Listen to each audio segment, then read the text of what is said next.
Good night, ladies and gentlemen. My name is Barrington Thompson.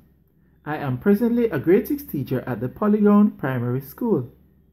My educational philosophy is aligned with the Ministry of Education, which states that every child can learn and every child must learn. I believe that this philosophy for me will ensure that students that I come in contact with will learn, and I will go the extra mile, to ensure that they learn. Some of the key components of a good lesson plan. 1. The objectives of the lesson are very important.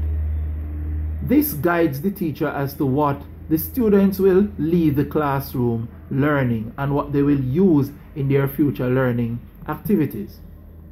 Secondly, the content is the information that the teacher hopes to impart to the students. This must be correct, this must be right, and it must be aligned with the objectives to ensure that students learn what is intended to be learned from the lesson. The activities. The activities are the creative ways that the teacher goes about bringing across the content that they hope to bring across to the learners. This must be enthusiastic to the students. It must be a different way of bringing across the concept to ensure that they learn. One of the ways that I use, or one of the creative ideas that I use, or creative ways I use to bring across the lesson to the students, is by using drama and also music, because I find that they are more intuitive and into those sort of activities today. As you know, they listen to a lot of music and they like the creative arts and drama. So when I break it down and bring across the lesson to them in that way, I find that they do learn and they find it exciting.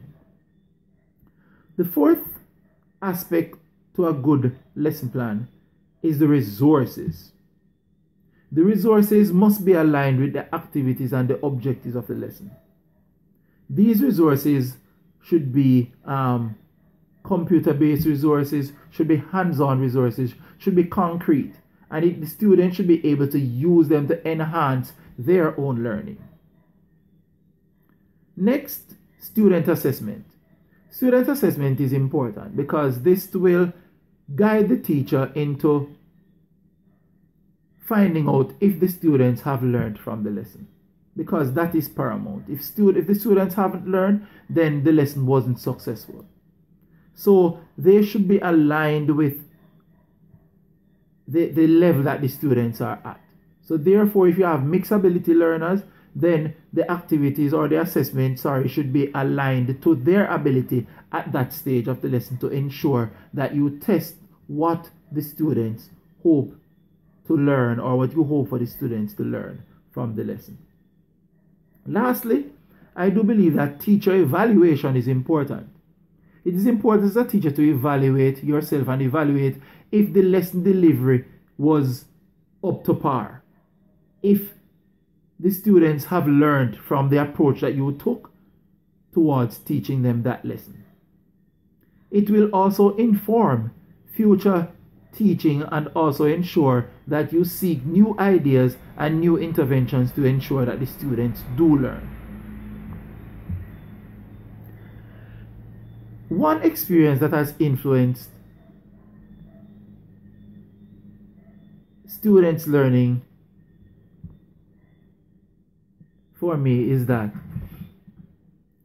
I remember when I was freshly out of college and I went into the classroom with the idea that I'm going to be perfect. So I went in the classroom speaking standard Jamaican English, proper English.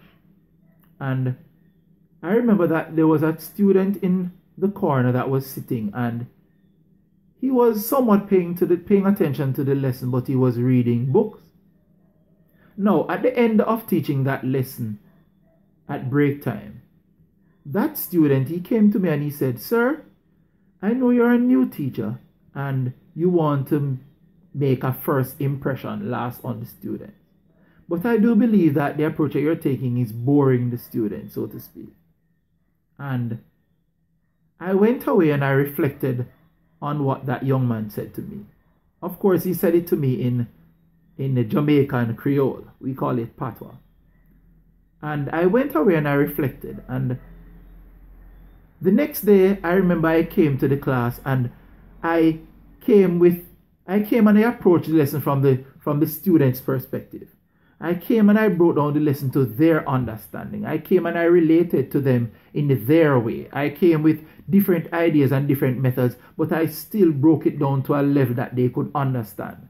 I didn't come to the classroom uptight, and I didn't come to the classroom as if I was perfect. I made my errors, I made my mistakes, but I ensured that they learned, they were into the lesson. I ensured that they were comfortable, that they could relate to the information that I was imparting to them, right? And from that day, I found that the students were more receptive, they were more into my lessons, they were ready to learn, and they were excited about learning. So that experience from that young man telling me that, sir, you don't need to be perfect. You just need to come to the classroom and deliver the lesson to the students in a way that they will learn and that they find comfortable, and that will work. And that was my most impactful experience that I do believe that assists me in ensuring that the students do learn. I thank you.